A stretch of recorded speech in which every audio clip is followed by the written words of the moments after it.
Previously on Transformers University, we jumped headfirst into Season 2 of the original Transformers cartoon series, and we continue on with less than 20 episodes to go. We're going to talk about 5 more right now on Transformers University.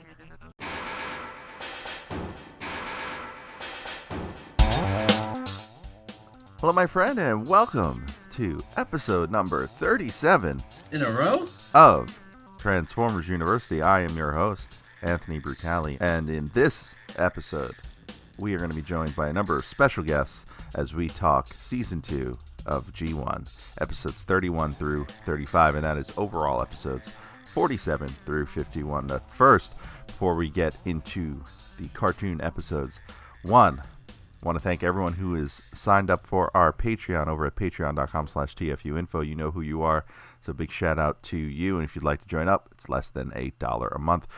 Also, for those subscribed at our YouTube channel, youtube.com/TFU.INFO, if you caught some of the New York Comic Con coverage here last week, this week there is a video up kind of breaking down everything I said in the last episodes. Actually, it is the last episode, but with all the pictures I took from the convention of War for Cybertron Siege and a lot of the upcoming Transformers toy line and assorted other things from around the con.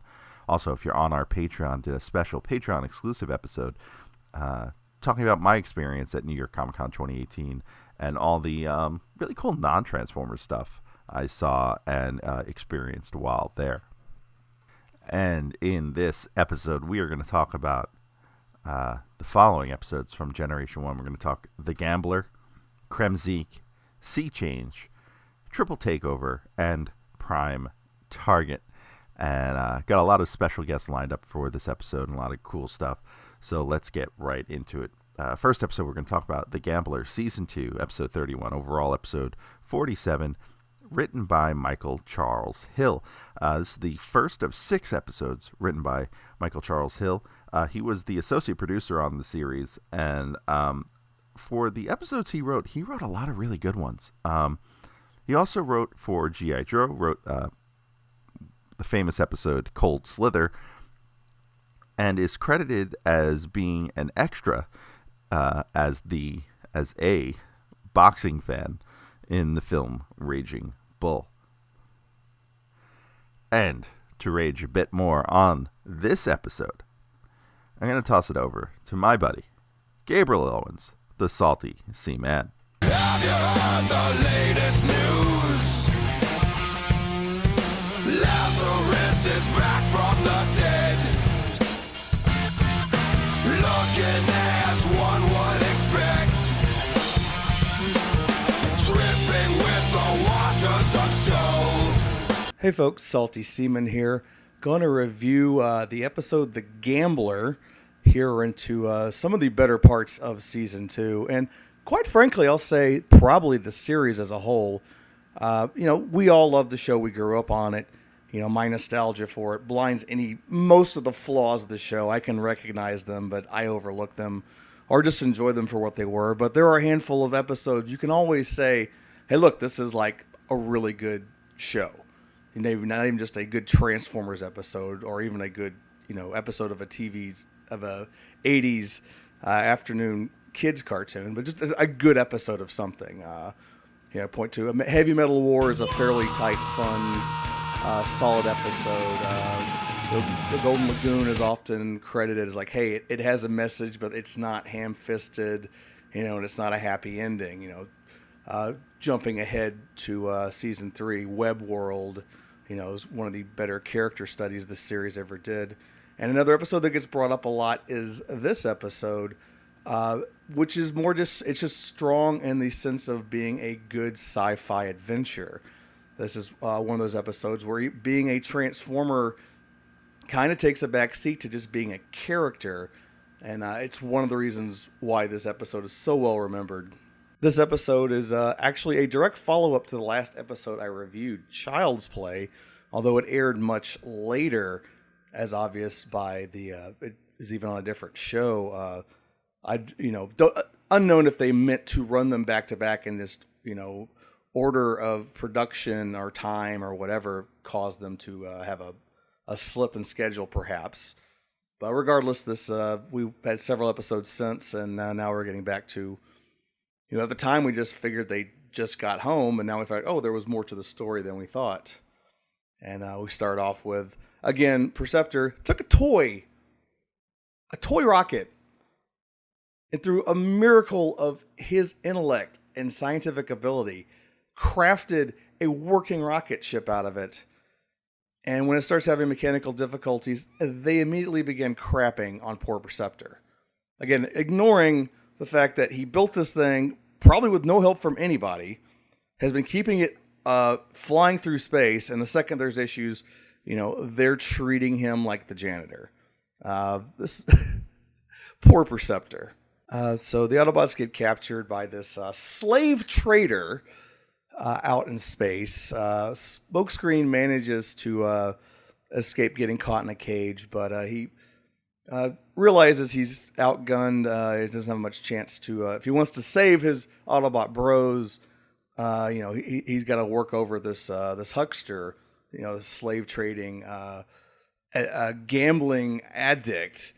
And we find out Smokescreen, who, haven't had a lot of personality given stuff thus far. And of course, this is his big episode. A bit of a rogue, a bit of a Han Solo type, if you will. He has built-in devices in his wrist for cheating at gambling, which goes on to a part of this episode's bigger theme. Gambling is cool, kids. It's even cooler when you cheat. So he just casually shrinks down the other Autobots and keeps them in a cage, which is eerily a weird throwback to Child's Play, and also a guy casually throwing around pretty powerful weaponry, which again adds to this episode. This is, we're not in Kansas anymore. These aren't, the local rubes, the humans. This is, outer space. There are people that are contemporary size who, can put up a fight against the Autobots, which is, it makes it a more interesting story. There's definitely a divide between the idea of Transformers on Earth, which is essentially the Autobots playing a game of don't trample the wildlife, while the Decepticons don't give a crap about the wildlife. And that kind of becomes the forever battle there. And anyone who writes on Transformers for any length of time eventually abandons that story, and we end up doing space stuff like this. You saw it in the comics. We see it here already by season 2. Just about any time they can get away from that storyline, most people seem to choose it, and you get fun episodes like this. We get a moment of weird size issue here as the slave trader guy is essentially the same size as Smokescreen. Smokescreen transforms into his normal car mode, but the guy just gets in with no problem. This is, of course, a long-standing just weirdness of the scale and exactly how it works in Transformers. This one's just straight up cheating, really. We get a nice little name drop to one of the sci-fi godfathers, Isaac Asimov. But go see Asimov over in the Ted Quadrant. Very obviously, the writers having a lot of fun with this episode, which part of its charm is the effort obviously put into this on the writing side. Now, I had to look it up. I wasn't catching the character's name. It is Bosch. We also first meet Slizardo here, who, strangely enough, would become a somewhat recurring character in the third season. Of all the characters you think would become recurring, he was an oddball and actually had a continuity tie back to season 2. It was quite interesting, especially for this show. So we get to Smokescreen's going to use his little gambling cheating device to rip off the casino in order to save his Autobot friends from robot slavery. Pretty funny little scene. It's a slot machine, but it's like he's betting money against it like it's blackjack or poker. I don't know how this game works, but for some reason they use the card symbols like you would see on a Hoyle deck, so that's fun as well. But he gets, by one of the underlings of the casino boss catches him cheating, and basically he breaks the bank and loses all his money. In all honesty, he gets off pretty lightly for getting caught cheating. Imagine the scene in Casino where Ace Rothstein catches the 2 card cheats, and then that stuff still goes on in Vegas to this day. So yeah, he gets off a little light here. So the Autobots are being fed to the lions, essentially, the old Gladiator combat plot line.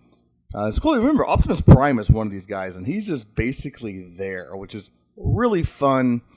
The fact that, despite having like the big hitter like Optimus technically in the story, he essentially is back. It's all about Smokescreen and the character we're getting to. And the B plot, we see Astro Train land on a rocky planet of some sort.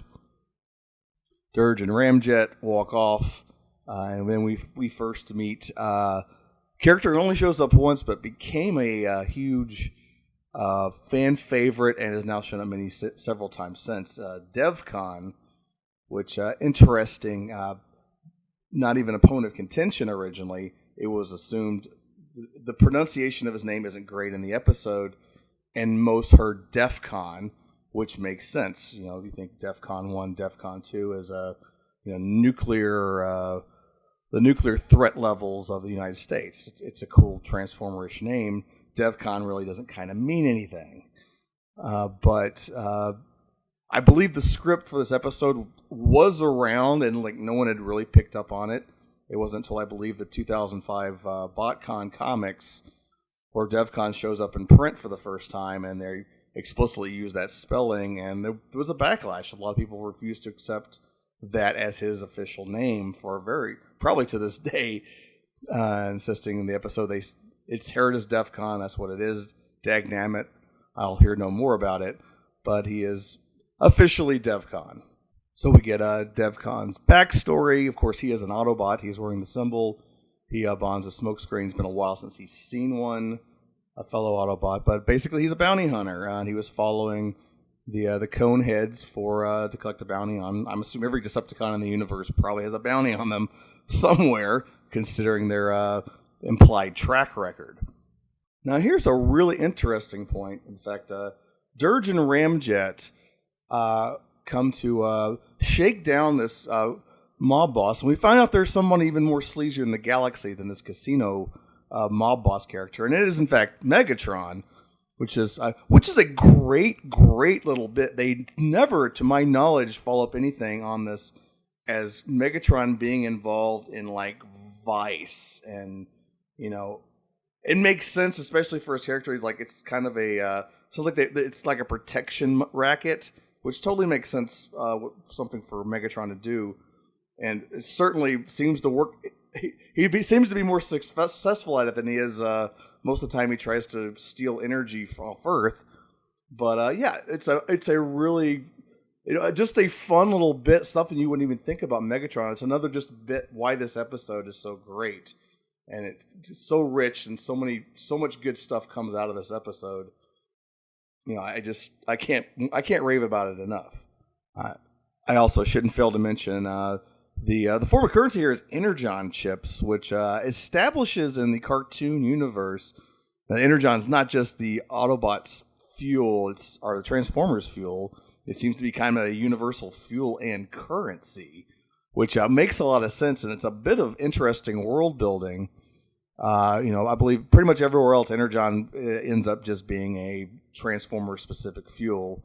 So I actually kind of like this interpretation better. So we end up with a hilarious scene to me. They throw in Optimus Prime, who, going by this, we kind of grasp is probably one of the greatest heroes in the galaxy. He would be a well-known figure, one would assume. No fanfare, he's just a Autobot. So that's kind of funny in of itself. We also see people taking bets mid-fight when Prime starts whooping some butt. And I think that's a thing you can do. And I'm really not a gambling guy, but it just seems excessive. At some point, all bets are off, all bets close, right? So there's some weird side action going on there. So Smokescreen's seen enough of the matches, even though he seemed to be enjoying himself. again, it's kind of giving him a roguish aspect, But eventually he's seen enough. He drives out of the he walks out of the arena and drives back into the entrance where the fight's going on, and special power alert here. I think it's one of the couple times we do see Smokescreen use his special ability, which of course is that of creating screens of smoke.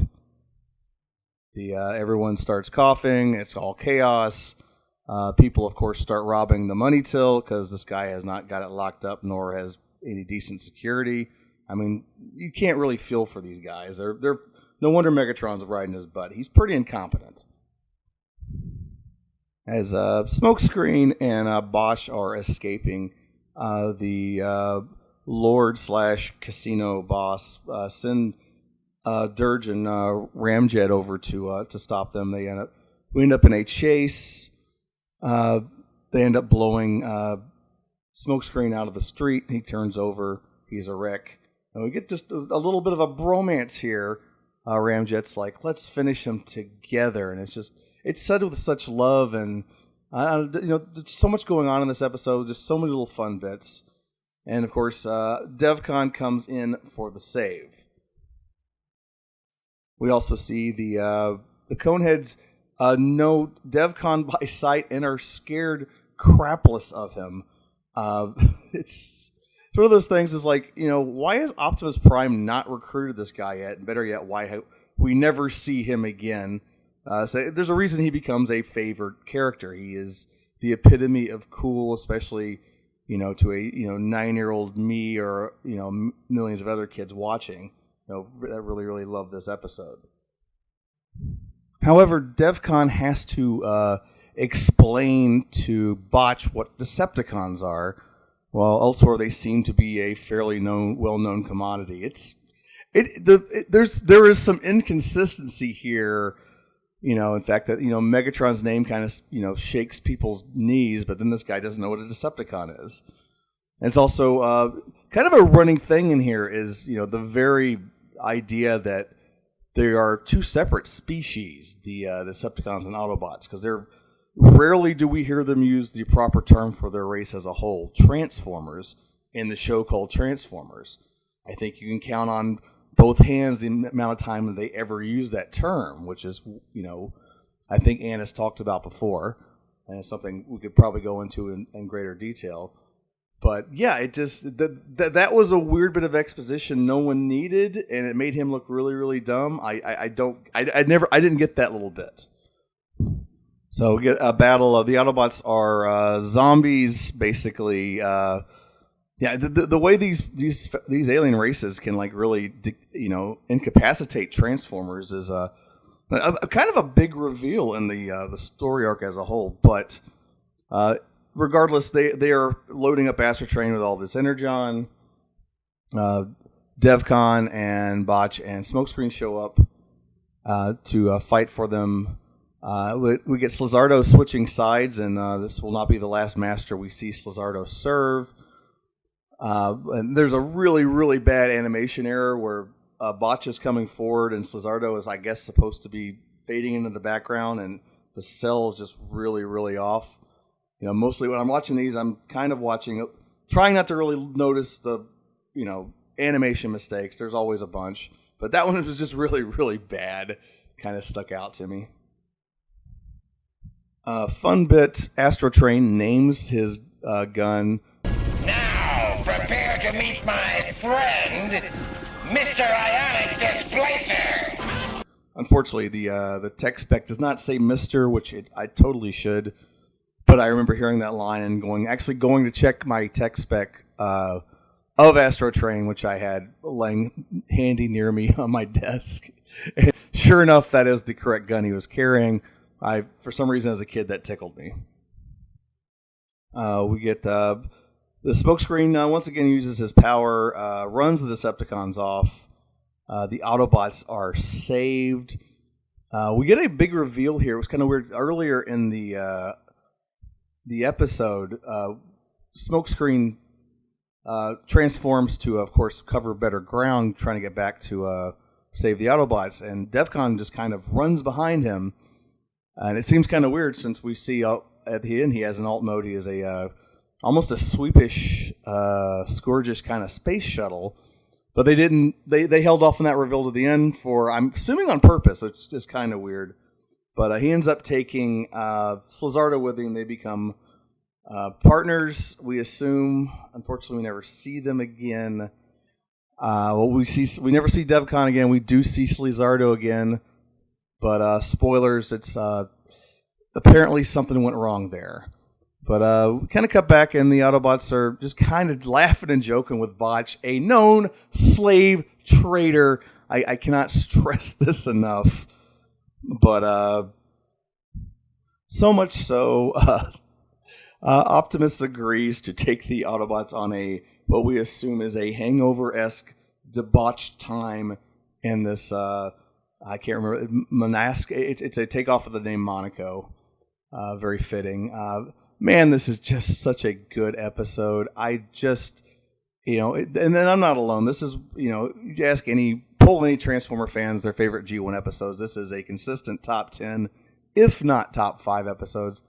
I honestly could watch a spin-off with Smokescreen, Botch, Slizardo, and Devcon every week. It would have been just going to different sleazy locales and just being a bunch of rogues. I would have absolutely loved it. I could go on and on, but I already have. So back over to you, Ant. And don't forget, you can catch Gabe on his YouTube channel, youtube.com/recharge138 for the Salty Seaman. You can also catch him on Twitter at Gabe, GABE138. And Gabe brings up some good points here about just the world building aspect alone. As far as the season 2 stuff goes, this is a good period right here, these 5 episodes, in terms of world building. One of the things he didn't mention, and this goes to the world building aspect of this episode, no Megatron. Second and final time we will have a episode before season 3 that does not have Megatron involved in it.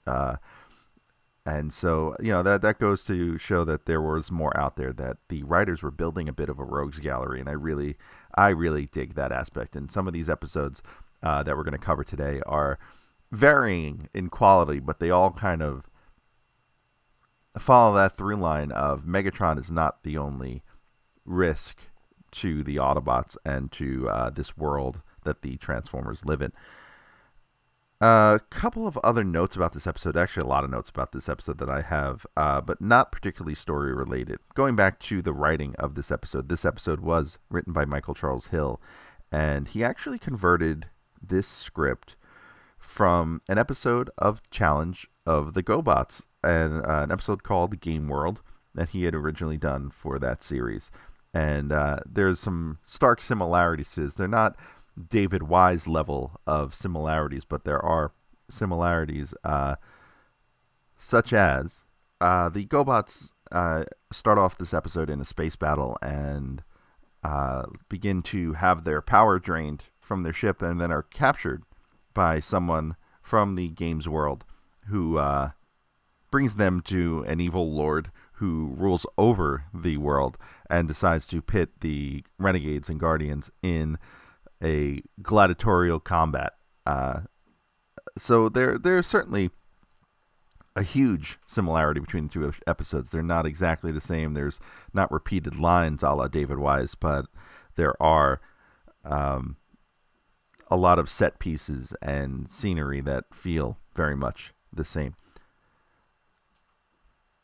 Also worth note of this episode are the new characters and people we meet within this episode. As Gabe mentioned, Devcon, one of the more mysterious Autobots that has had legend grow around him over the years. And according to Michael Charles Hill, that character is somewhat inspired by Boba Fett from the Star Wars films.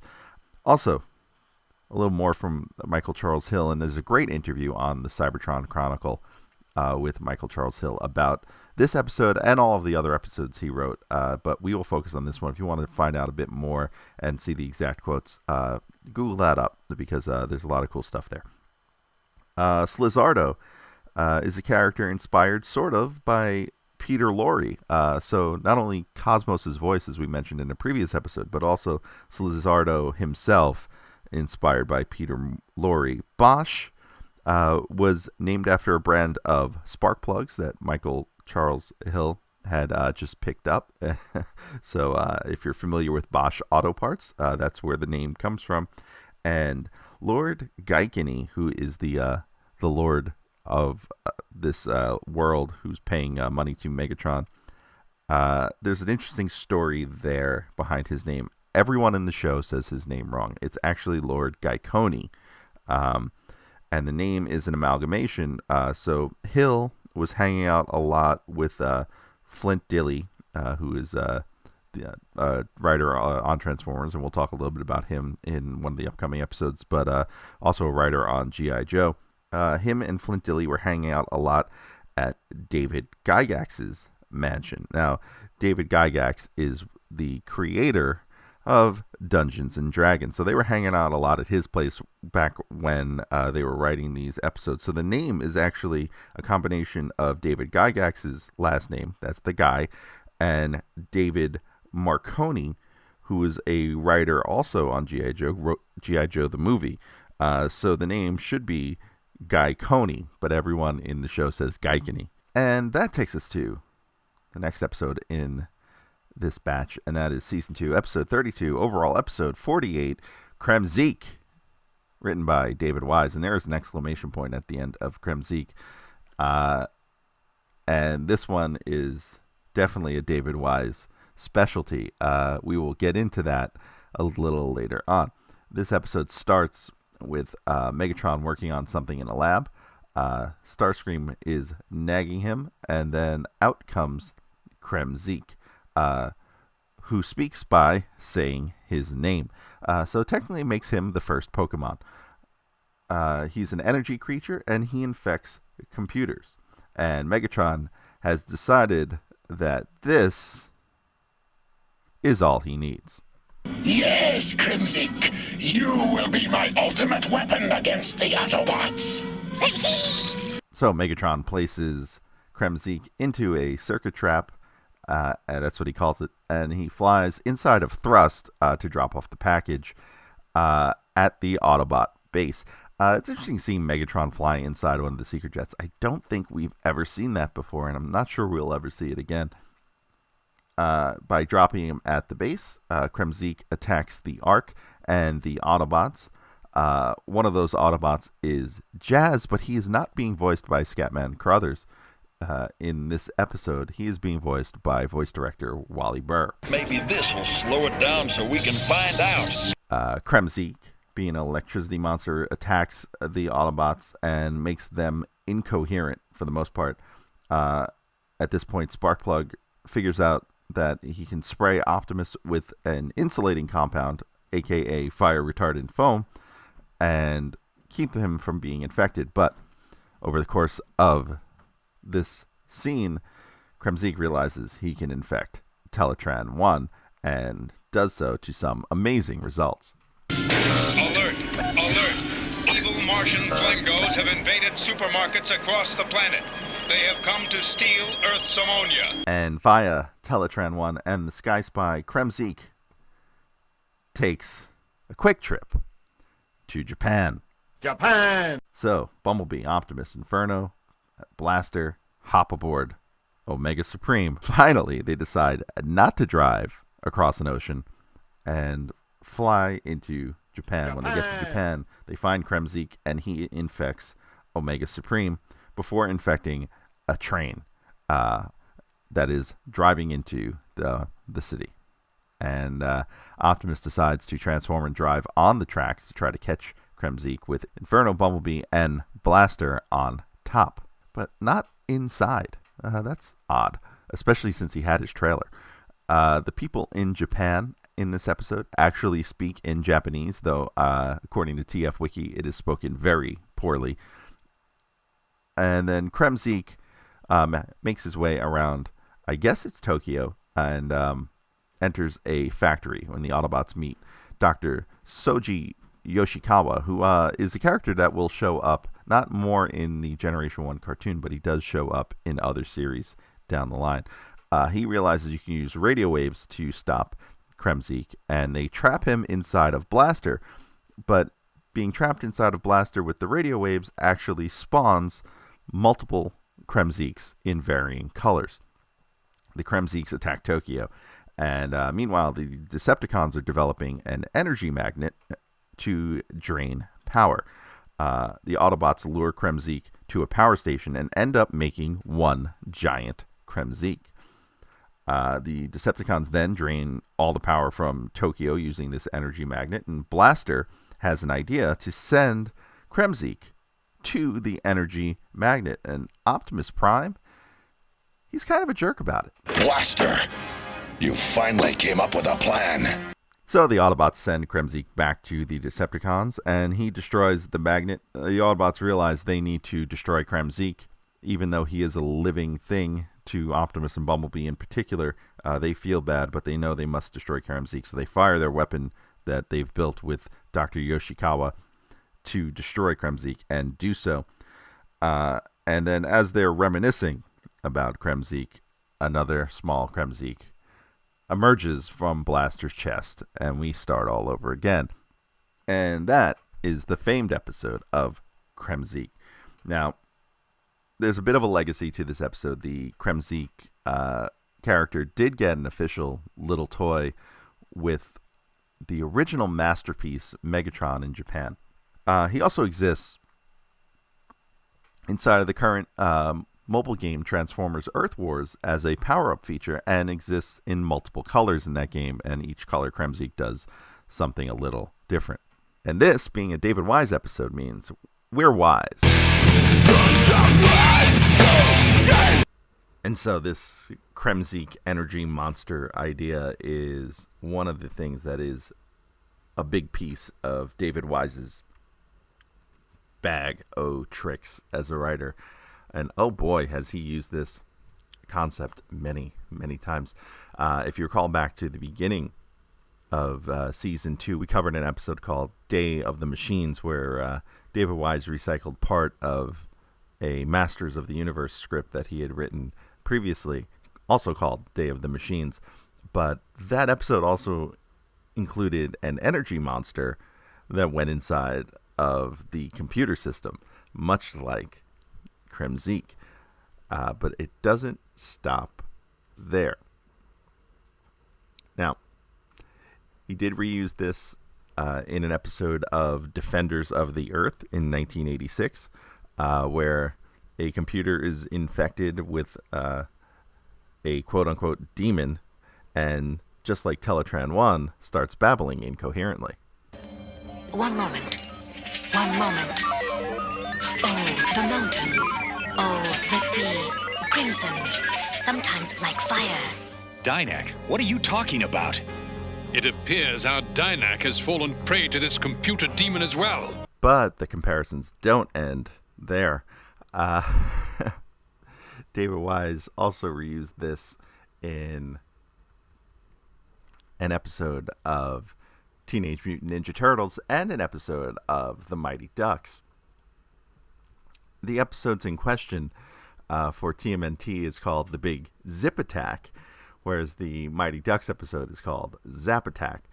Both involve a creature. For TMNT, it's a little alien known as a Zip that eats things, eats metal, and then multiplies. And in Zap Attack, it's an energy creature that eventually multiplies. And of course, they have to find a way to bring it back. And so let's do a little comparison. So in the Transformers episode, this is what it sounds like when the Autobots lure Kremzeek to the power station, and he forms a bigger Kremzeek. Here they come.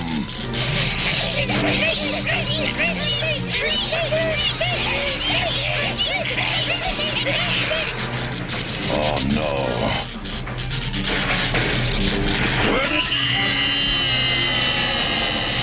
Cut the power.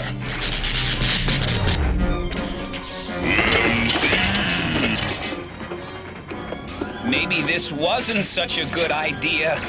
And this is what it sounds like when the Teenage Mutant Ninja Turtles lure Zip to a chocolate factory to recombine via eating a chocolate bar. Here they come. Go get it, fellas.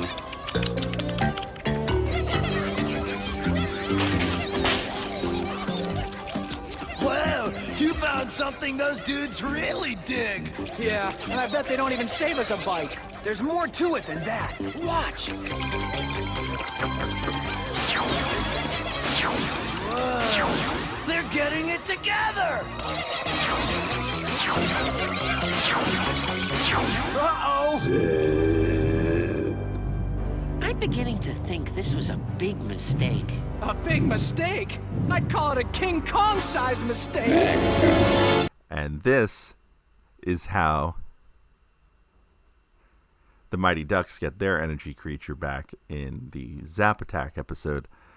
And listen to the device that they use to do so. What's that?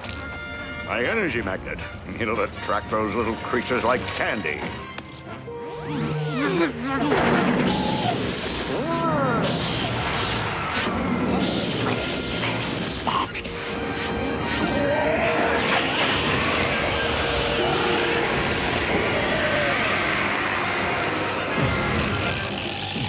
Terrific! Now we have a turbocharged King Kong on our hands. Oh, but the similarities don't end there. All right, let's jump right to the end of the episode. Here's how the episode for Transformers ends in Kremzeek. Yeah, now that little creep is out of our hair, maybe we can start getting things back to normal. He may have been a little creep, but you know what? I can't help missing him somehow. What the? Oh, no! And here is how the episode ends for the Ninja Turtles. But you know, all the same, I'm gonna miss those little dudes. Not me. I'm gonna forget about them and get back to my practicing. Huh?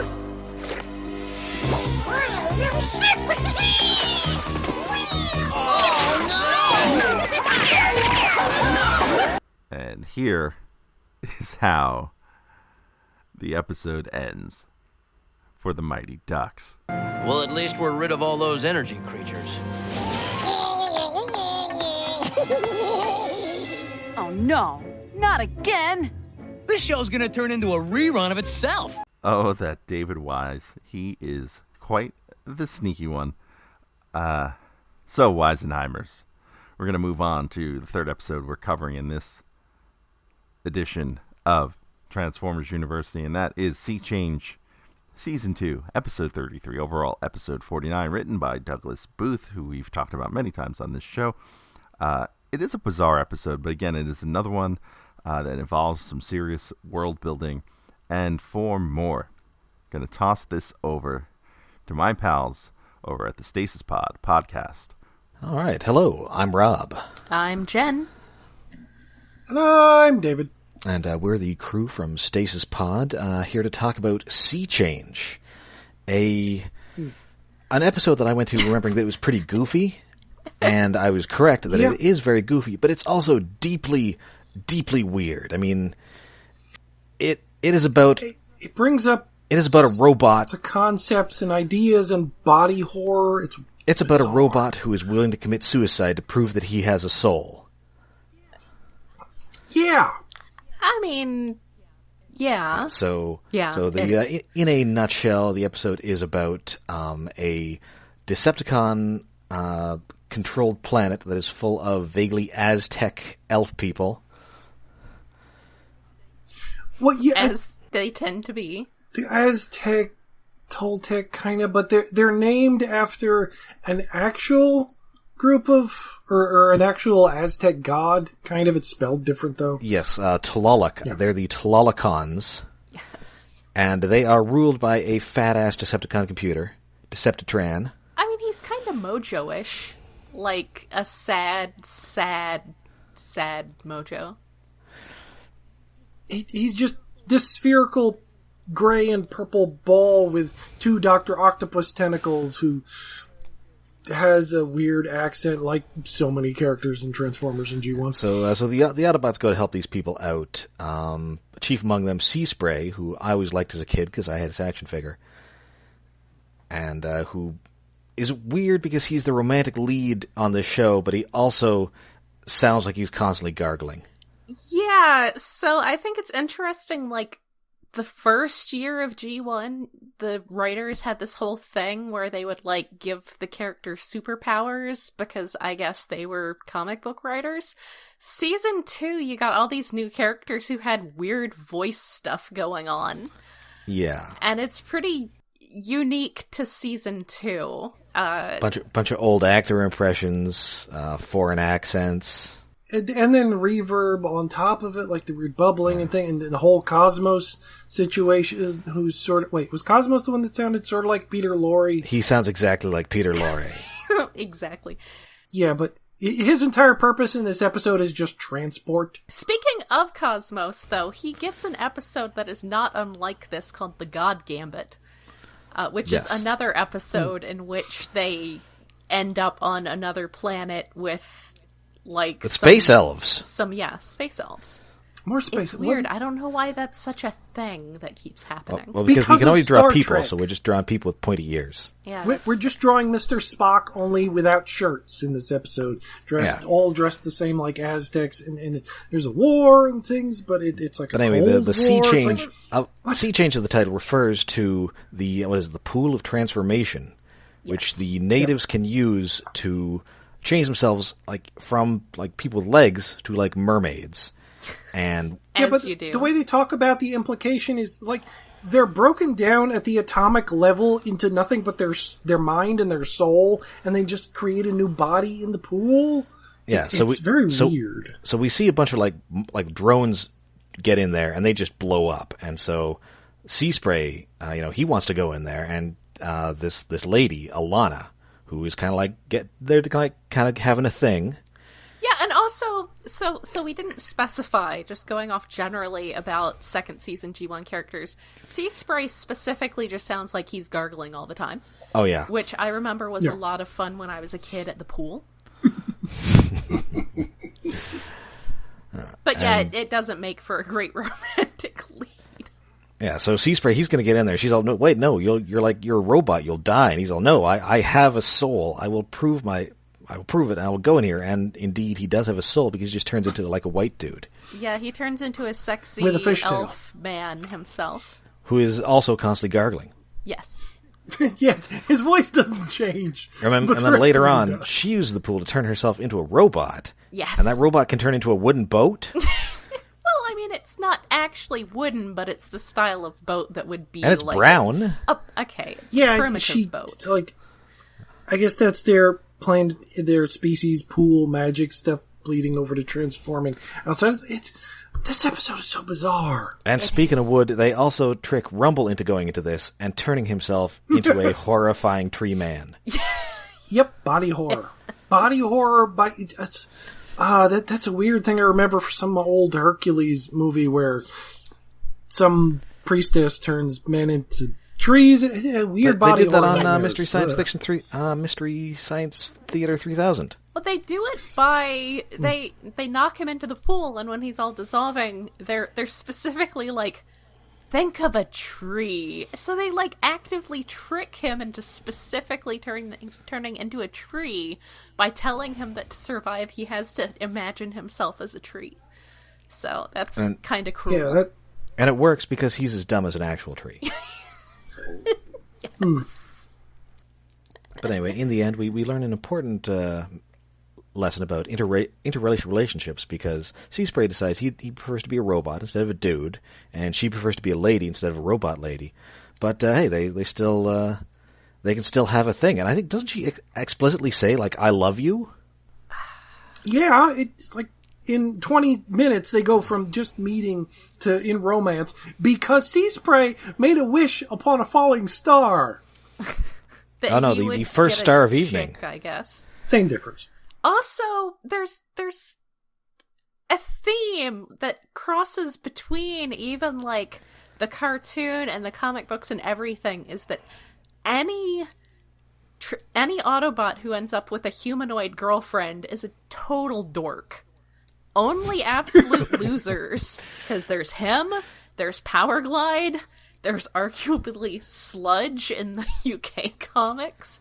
I mean, I guess there's Ultra Magnus, but you could kind of say that at times he's kind of a loser. You can't say that because there's also Skids in the comic. Skids is a huge dork. He is a huge dork. I mean, I love him. I guess. It's not to say... Compared to the rest of them, it's not unlikable characters. It's just to say non-cool characters. I would argue that Seaspray would be cool if he didn't sound like Merman from Masters of the Universe. That's possible. Yes. That's possible. I mean, he's kind of a badass in this episode. Yeah, he does cool things, like turning into an elf man, except he forgot how to do it all the way, so he ends up with boat feet. Anyway, so this is my favorite version of Splash, better than the actual Splash movie. So much fair. though that once, I think it was for a forum drawing contest or something, I actually drew this episode in the style of the Splash poster. Nice. It turned out really good for something I drew like a decade ago. I'm not that unhappy with it. It doesn't annoy my eyes like a lot of other old drawings. And anyway, so at the end they reprogram Deceptitran, who I guess also is not like an actual transformer, just like a computer. Yeah, he's I guess some sort of like Decepticon drone thing. I mean, I guess he's like the evil version of Teletran. Yeah, who unfortunately does not just sound like evil Casey Kasem. Alas. Oh, and the reason he's on the planet is to collect Energon? Or he just like sucks the Energon out of these people. Yeah. Which, I mean... Which is weird. I mean, that's sort of the same kind of thing Megatron's trying to do. Or like the Matrix. Yeah, but like, didn't Megatron do that to Dr. Arkeville and it didn't fill up an entire cube? I mean, that was probably because that was Starscream, and it didn't work because Starscream is a doof. And also, these people are larger, because naturally, as happens with these episodes, the humanoid space people are actually Transformer-sized. Because scale is hard. Because reasons. Yes. Scale Space is hard elves. is probably... So then we end, they're going on a little boat ride together, and Bumblebee, who was around at the beginning of the episode, is also sort of making a wish on that first Star of Evening, which I kind of like... The endings that they always do on G1, sort of the sort of melancholy instrumental music. I always kind of dig that. You mean like at the end of the Golden Lagoon? Yes. Oh yes, that's the weirdest. I mean, it's definitely preferable to the Hanna-Barbera everybody laughs at a joke that isn't particularly funny ending. Yes. Yeah, we don't need to go GoBots on this. Aw, man. GoBots. So yes, this is a very silly episode that is somehow, well, it's not exactly worthy of the Shakespeare quote it is named after. It's charming enough. It is very charming, and it's so weird. It's that weird sort of trying to be sci-fi thing that some episodes in Season 2 and then a lot of Season 3 did. Yeah, it's trying to be sci-fi, but it also kind of has magic. Yeah. Yeah, it ends up being complete fantasy and ends with, like, fan bait. It's screaming for fanfic to fill in the blanks afterwards. Yes. So yeah, that is Sea Change. It sure is. And you can catch the gang from Stasis Podcast anywhere you hear this show, iTunes, Google Play, Stitcher, and more. And you can find them on Twitter at StasisPod. And, just to put my thoughts on Sea Change real quick, I like that episode. It is weird and it is crazy, but I think that's one of those ones that often gets forgotten when people talk about Season 2. It's not necessarily a good episode because it's a good story. It's more of a good episode because it's crazy. And just to tag one thing here, Seaspray's girlfriend, Alana, there's a little bit of a legacy there with her. She is mentioned a few times in the Transformers Earth Wars mobile game, and the latest Seaspray toy from the Titans Return line features the word Alana tattooed on the inside of his forearm in Cybertronian. And moving from somewhat crazy to absolutely bananas, we're going to go to the next episode, Triple Takeover. That's Season 2, Episode 34, overall episode number 50. Written by Larry Strauss, who we've talked about in a previous episode. He is the son of Mrs. Garrett, Charlotte Ray. This one starts with the Decepticons, Blitzwing, Astrotrain, and Starscream carving faces into the side of a mountain, similar to Mount Rushmore, and the 4 faces they carve up there are their own, plus Megatron. Eventually, they all shoot Megatron's face into a snarling mouth frown thing, and then the 2 triple changers convince Starscream that they are going to help him overthrow Megatron. Starscream leads Megatron into a tunnel that leads to a secret Autobot power station, and Astrotrain and Blitzwing freeze Megatron and Starscream, because they double-crossed him too, to absolute zero. Blitzwing decides to roll into a football stadium and make it his headquarters. There are a bunch of bizarre scenes with the football coach and players not knowing what to do. And when the quarterback sees Blitzwing, he asks his coach what to do, and he tells him to throw him the ball, which then Blitzwing catches in his tank turret and fires into the scoreboard, which then registers 2 points. So shooting the scoreboard changes the score, and Blitzwing is up to nothing. Blitzwing then decides he's going to recruit this coach. You are a great military strategist. You will be my second in command. Sorry, I've got a contract. Contracts, like traitors, are made to be broken. Over to Astrotrain, who takes over a train station as Astrotrain HQ and attempts to recruit actual trains, and decides so by trying to give them artificial intelligence. Back to Blitzwing, who puts his coach at his quote-unquote desk inside of a locker in the locker room. He asks the coach for some advice, one of which is to build a zone defense, which Blitzwing does by recruiting the Constructicons to build a maze. And then the other bit of advice is to use the long bomb, which Blitzwing does by shooting bombs out of the stadium and into the city. The Autobots then attempt to stop Blitzwing. Prowl, Skids, Blue Streak, and Trax all head into the zone defense, where Blitzwing deals them a literally crushing defeat as he does drive over a lot of them, flattening them out. Blitzwing continues to rack up a score by shooting the scoreboard. Back over to Astrotrain. Astrotrain attempts to steal energy with his artificially intelligent trains that he is calling Astroforce. And I'm presuming the results of Astroforce are still way better than Space Force. Scrapper then builds a throne for Blitzwing out of the defeated Autobots, which is a neat callback to his tech spec, which his tech spec quote reads, "My work is a monument to and of my enemies." And within the text of his tech spec says, quote, "shows his true malevolent genius by incorporating defeated Autobots into his building structures." So there you have it. Nice callback to the toy bio. Back at Astrotrain, a couple of the Seekers are making fun of Astrotrain and Astroforce, which then crashes into a water main in the tunnel. That water main then unfreezes Megatron and Starscream. Megatron not happy with Starscream, and Starscream, once again, observant of the situation. You are either lying or you're stupid. I'm stupid. I'm stupid. The water from the water main then floods the city. That is one hell of a water main. It nearly kills Spike, who is rescued by Optimus Prime, who decides it's a good idea when rescuing someone out of water to blow air conditioning on them. Trailbreaker, who's hanging out on top of the building, decides to use his force field to hold off the flood, and Optimus and Ironhide fix the pipe by freezing it shut with some liquid nitrogen. Blitzwing, back at the stadium, has tallied up a score of 1,569 to 0. And the Constructicons want their cut from Blitzwing, as he had promised them a share in the lead of the Decepticons. He forms Devastator, and Optimus leads Megatron and Starscream back to the stadium.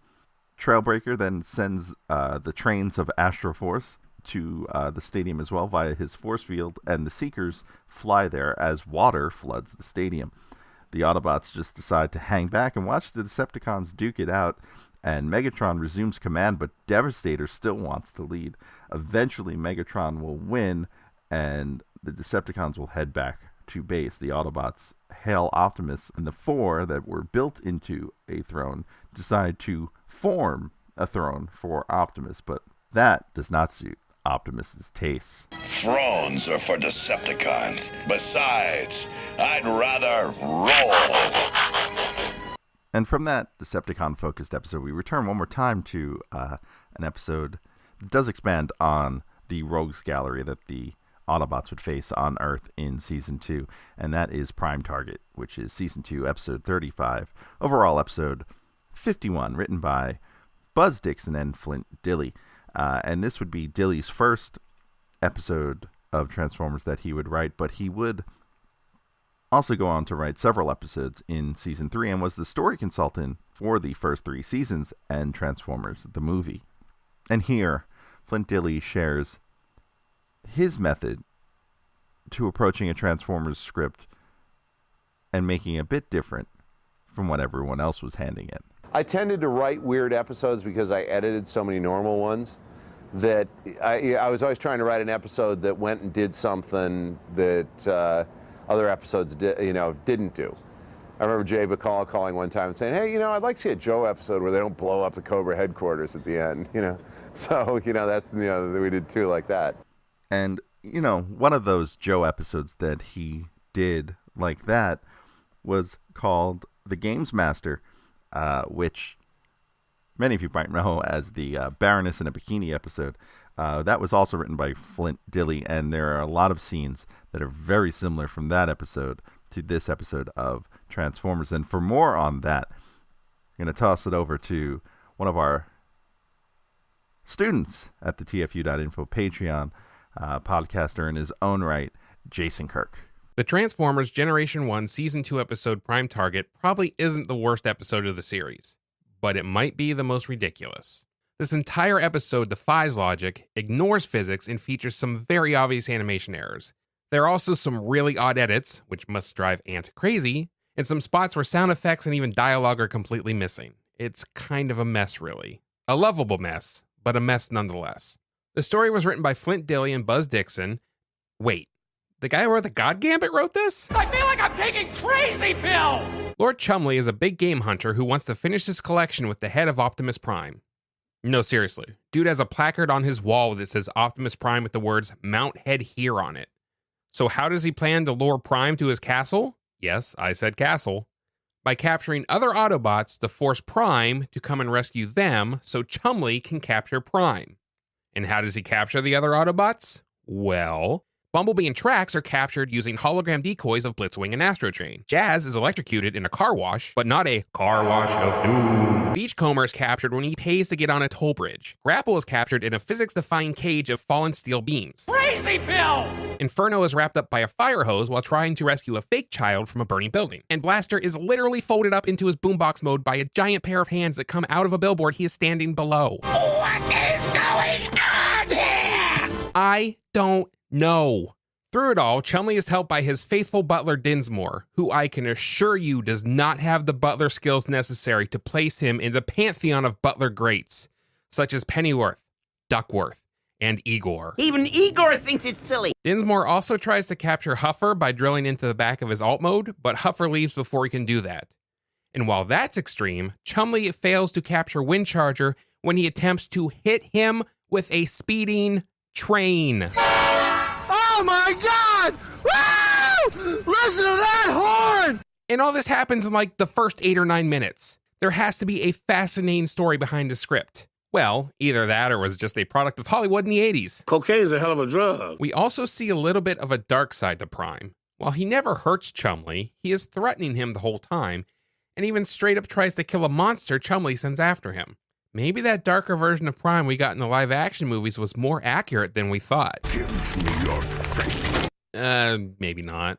I won't go on much longer because I want Ant to have a chance to chime in on this one, but I do recommend everyone go back and watch this one if you haven't in a while. Believe me when I say it is far more crazy than you remember, and also probably makes far less sense than you remember.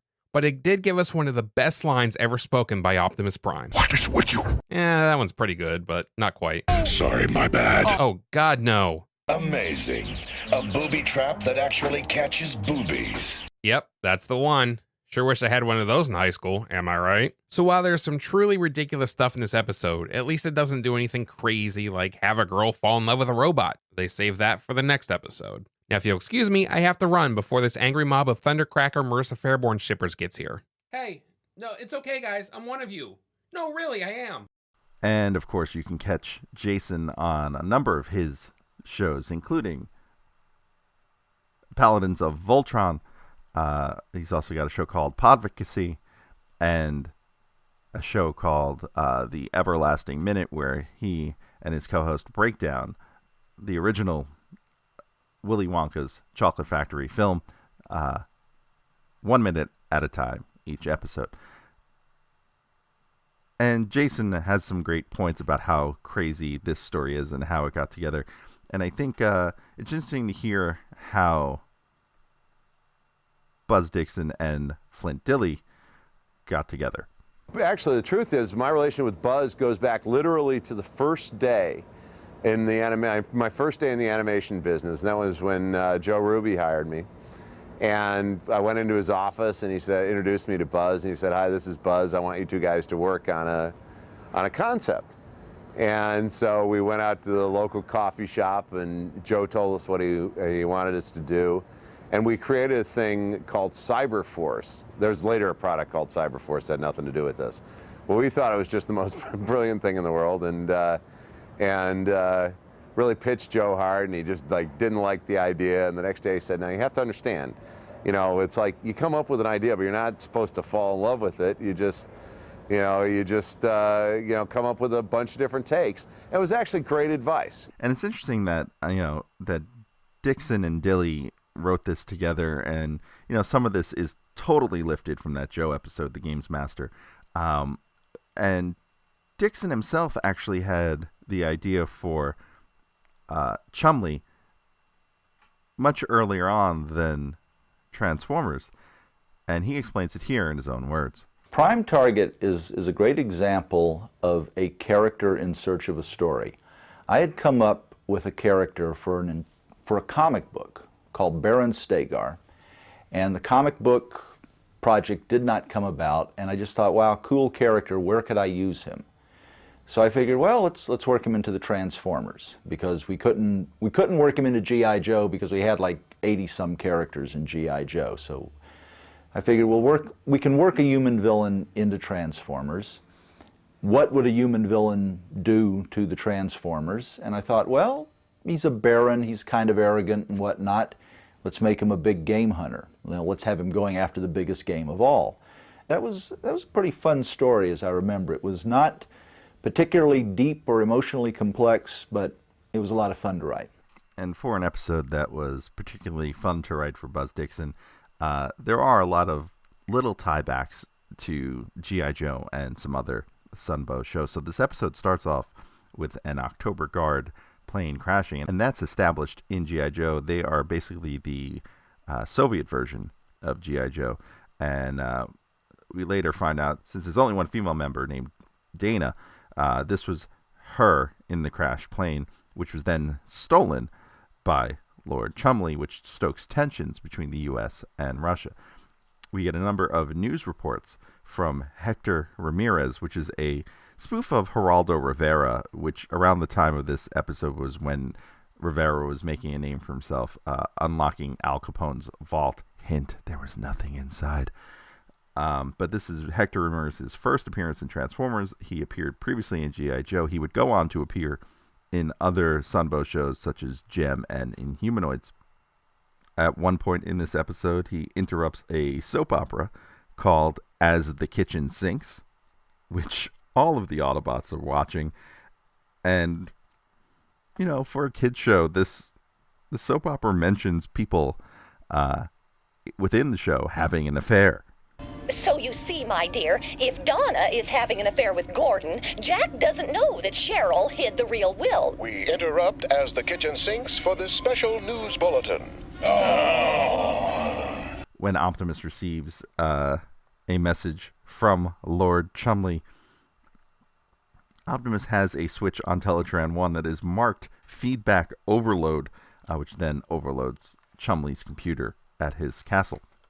Somehow, Megatron and Starscream are watching this all unfold, and once again, Starscream has become the most observant Transformer in the series. Whoever he is brilliant for a flesh creature. Especially since he has done more in 2 days than you have in 2 years. Eventually, as Prime makes it to Chumley's castle, he fights a monster and then defeats a cartoon net. You think a simple net is all you need to bag me? You'll have to do better than that, Lord Chumley. He is then promptly defeated by a cartoon net. Only then do the Triple Changers arrive, and they decide to stalk Optimus. There is a damsel in distress, which Prime decides not to save, knowing it's a trap. And Lord Chumley drops this phrase. Drat! Outsmarted by a lorry! And the reason I included that is he used the word lorry, and he's a British character, and that's kind of like the proper use, as opposed to the time in the Marvel UK annual where President Reagan, an American, says, "I can't believe I'm talking to a lorry," which we discussed back a few episodes ago. And that is where the booby trap is. It is the damsel in distress, which eventually catches Blitzwing. Optimus Prime then has to fight a giant robotic scorpion that is piloted by Chumley via remote control before Astrotrain steps in and interferes and is then captured by Chumley, who is annoyed because he wanted to defeat Optimus himself. Optimus then storms the castle because he was left out in the field by the castle. Well, not a field, but like a factory area. And Bumblebee had sent a distress signal. And on his way to storming the castle, he needs to fight a giant robot spider, just like Superman. Prime wins, and then ultimately defeats Chumley and his butler, Dinsmore, returns the Soviet jet with Chumley tied to it to the Russians and stops a potential war. So the Cold War thread runs throughout this episode, though it's kind of a weak thread. It would have been kind of cool to see that played up a little more. And then one last observation about this episode, Chumley and Dinsmore, it was bothering me as to especially how Dinsmore sounds, who they could sound like and who they were. And the more I thought about it, especially since we don't know what Lord Chumley does, we don't know why he's a lord or where he gets his money from and why he's so rich. They're essentially Arthur and Hobson from the 80s films Arthur and subsequent sequels. And that's just about all the episodes I have for you this week on Transformers University. Of course, if you want to reach out to the show, you can catch me on Twitter, twitter.com/TFU_info or at TFU_info. Facebook and Instagram, the username is TFU.INFO. Please swing by our YouTube channel and subscribe, youtube.com/TFU.info. Hitting subscribe really does help out this show, and it'll keep you informed as to some of the other things I do outside of this podcast that are Transformers related and sometimes just silly fun, like the recent meme of LMFAO's Party Rock Anthem being set to other songs, taking the video and setting it to songs where they dance to something that has the exact same beats per minute. I actually did that with System of a Down's Chop Suey and Metallica's Orion. Just fun, goofy things. And of course, there's my Toy Fair coverage there as well. Lastly, mentioned it earlier, patreon.com/TFU.info. Sign up for as little as $1. You'll get to hear this show at least 24 hours ahead of everyone else. Plus, you'll get exclusive podcasts and all sorts of other things that affect this show and some of our other coverage as well. Finally, if you don't want to sign up at Patreon, the other way you can help the show out in a fairly direct manner, swing on by to TFU.INFO/Amazon next time you need to buy something off of Amazon. It'll take you straight to Amazon.com, but anything you purchase thereafter, Amazon kicks back a few pennies, literally pennies, my way, which helps out with the show. Next time on Transformers University, we're going to dive once again into some publishing aspect of Transformers. It's not comics, though. It is the famed books by Lady Bird. Want to know what those are? Well, you're going to have to come back next week. Episode 38 of Transformers University. Till next time. See ya.